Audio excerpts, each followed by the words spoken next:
বগুড়ার শিবগঞ্জের পৌরসভা CNG stand থেকে চিকাদহ শ্মশান পর্যন্ত সড়ক ও জনপথ বিভাগের প্রায় ৪ কিলোমিটার রাস্তার বেহাল দশা।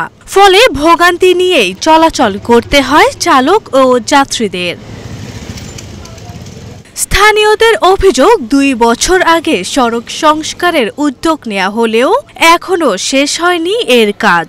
ফলে খানাখন্দ ও ভাঙা সড়ক দিয়েই চলাচল করতে হয় তাদের। দুঃখ হোয়াংঘ নদী আর আমাদের শিবগঞ্জের দুঃখ হচ্ছে হাসপাতালের সামনে থেকে আমাদের থানা মোড় পর্যন্ত যে রাস্তাটি রয়েছে এই রাস্তাটির কার্যত কোনো অভিভাবক আছে কিনা আমাদের জানা নেই। তবে দয়া করে এই রাস্তাটা সংস্কার করার জন্য বিশেষভাবে অনুরোধ করা হচ্ছে। একটা ডেলিভারি রুগী যদি রাস্তা দিয়ে একটা অটো কিংবা একটা ভ্যানে যায় তাহলে সে রুগীটা আর হাসপাতাল পর্যন্ত পৌঁছা লাগবে না। আল্লাহর রহমত সে রাস্তার ভিতরে হয় তার মৃত্যু হবে, না হলে যে কোনো একটা দুর্ঘটনা ঘটবে। গায়ে ঝাঁকি টাকি অসুবিধা হয়, সেরকম রাস্তার তো চলাফেরা করা কঠিন হয়ে যাচ্ছে।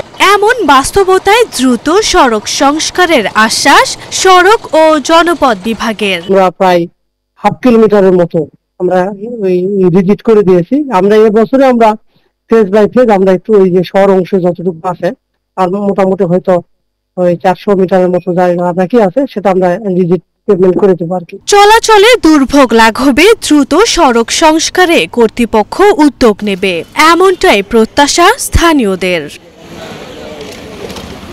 আরভি ইসলাম হিমু, এশিয়ান টেলিভিশন।